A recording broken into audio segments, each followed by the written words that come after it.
नंदन, करूं बंदन हे शिव नंदन, तेरे चरणों की धूल है चंदन, तेरे चरणों की धूल है चंदन, तेरी जय हो गजानंद जी, तेरी जय हो गजानंद जी। जय श्री कृष्णा। राधे राधे। कैसे हो आप सब? आशा है बहुत अच्छे होंगे। हमारे चैनल मन मंदिर सनातनी में आपका स्वागत है। चैनल को सब्सक्राइब करें। गणेश चतुर्थी, क्या आपको अपने मन की बात सीधे भगवान श्री गणेश जी के हृदय तक पहुंचानी है? हर कोई पहुंचाना चाहता है, जाहिर सी बात है आप भी पहुंचाना चाह रहे होंगे, और खासकर तो बच्चे पहुंचाना चाह रहे होंगे कि गणेश जी भगवान जी हमारी सारी मनोकामनाएं पूर्ण कर दें, हमको पेपर में पास कर दें। बच्चों की जेते रहती है हमारे मार्क्स अच्छे आए। अब आप कहेंगे कैसे पहुंचा सकते हैं उनके हृदय तक? मूसक जी द्वारा। जी हाँ, मूसक जी द्वारा। अब आप कहेंगे वो कैसे? मैं आपको बताती हूँ। मूसक जी के कान में बोलकर। अभी तक आपने सुना था ना कि नंदी जी के कान में कुछ भी बोला जाए तो सीधे शिव जी के हृदय तक जाती है। इसी तरह आप मूसक जी के कान में जो बोलेंगे वो श्री गणेश जी महाराज के हृदय तक जाएगी। अब आप कहेंगे ऐसा हो सकता है? हाँ, हो सकता है। गणेश जी भगवान ने स्वयं मूसक जी को वरदान दिया है कि ऐसा हो सकता है। वीडियो को लंबा ज़्यादा नहीं करूँगी, ये घटना मैं आपको शॉर्ट में बताती हूँ। एक समय की बात है, भगवान श्री भोलेनाथ और माता पार्वती और स्वयं गणेश जी महाराज अपने वाहन मूसक के साथ दक्षिण से लौट रहे थे, स्वामी कार्तिक जी महाराज से मिलकर। रास्ते में मूसक जी का पुराना मित्र मूषिकासुर वो मिला। वो मूसक जी से बहुत द्वेष रखता था। उसको लगता था कि मैं भी गणेश जी का वाहन बन सकता हूँ। रास्ते में वो कहीं गणेश जी भगवान और मूसक जी रास्ते में एक जगह रुके, नंदीगण सब रुके।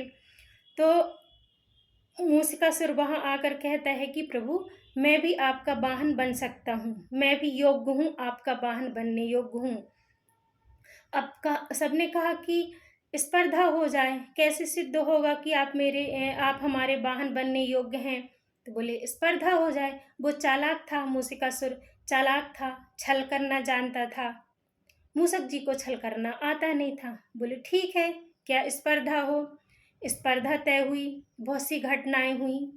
शॉर्ट में आपको लास्ट का बता रही हूँ। बहुत सी ऐसी घटनाएं हुई, बहुत सी स्पर्धाएं हुई जिसमें मूसक जी हारे, वो विजय हुआ। अंत प्रतियोगिता जब हुई अंत की, और मूषिकासुर क्या छल करता था, मूसक जी की कमजोरी वो जानता था। तो मूसक जी के कान में हर स्पर्धा के पहले वो कान में कुछ न कुछ बोलकर आता, जिससे मूसक जी का मनोबल घट जाता। और ये सब बातें गणेश जी भगवान को ज्ञात होती थीं। लास्ट में जब उनका कुश्ती हुई, मल्ल युद्ध हुआ, जिसको कुश्ती भी कह देते हैं, अब उनकी भाषा में क्या कहते हैं नहीं पता। तो मूसक जी के कान में उसने फिर कहा, लेकिन भगवान से प्रेरणा मिली अंतर्मन से कि तुम कर सकते हो मूसक जी, तुम जीत सकते हो। अब लास्ट में अंत में ये हुआ कि मूसक जी विजय हुए। तब वो जाके मूसक जी भगवान गणेश जी के चरणों में गिरकर और रोए और उनसे क्षमा मांगी कि प्रभु, मेरे कारण आपको पराजय का मुख देखना पड़ा, लेकिन आपके आशीर्वाद से मैं आज विजय हुआ। और मैं हारता क्यों था, पराजय क्यों होता था? वो मूषिकासुर जो भी बोलता था, मूसक जी ने सब गणेश जी से बताया। भगवान श्री गणेश जी बोले कि मूसक जी, मुझे सब ज्ञात है कि मूषिकासुर तुम्हारे कानों में क्या बोलता था, और ये सब मेरी लीला थी। और आज से मैं तुम्हें वरदान देता हूँ, जो भी भक्त सच्ची श्रद्धा से आपके कानों में जो भी इच्छाएं अपनी बोलेगा, वो सीधे मेरे हृदय तक आएंगी। मूषिकासुर जो भी आपके कानों में बोलता था, वो सीधे मेरे हृदय तक आती थी। मुझे सब विदित था, सब ज्ञात था। उन्होंने मूषिकासुर को भी अपने साथ रखा गणों के रूप में। तो मूसक जी को उसी समय से वरदान मिला गणेश जी द्वारा। जो भी भक्त सच्चे हृदय से मूसक जी के कान में जो भी मन्नत बोलेगा वो सीधे श्री गणेश जी महाराज के हृदय तक जाएंगी।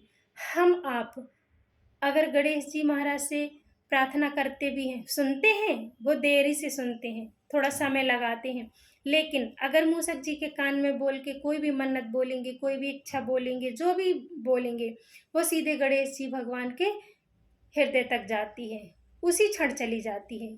यहाँ हमने बोलना शुरू किया और वहाँ उनके हृदय तक वो पहुँच गई। आप भी मांग के देख लीजिए, आप भी बोल के देख लीजिए, आपकी इच्छा भी पूरी होगी। शायद आपने पहले कभी सुना हो, ना सुना हो, लेकिन अगर ना सुना हो तो अब आपको जानकारी मिल गई।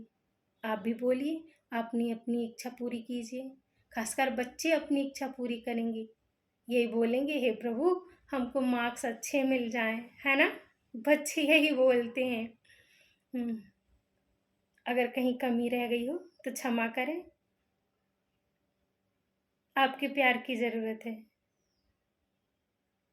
और लेकर आती हूँ कुछ न कुछ आपके लिए। संभव हुआ तो अष्टविनायक की कथा मैं आपको गणेश चतुर्थी के समय पर पूरे 8 दिन तक छोटी छोटी भगवान गणपति जी का मोरिया नाम कैसे पड़ा, गणपति बप्पा नाम कैसे पड़ा, और उनके जितने भी नाम हैं सब के पीछे कोई ना कोई घटनाएं हैं। अगर संभव हुआ तो मैं आपको हर दिन अष्टविनायक की कथा 8 दिनों तक आपको श्रवण कराऊंगी। जय श्री कृष्ण, राधे राधे।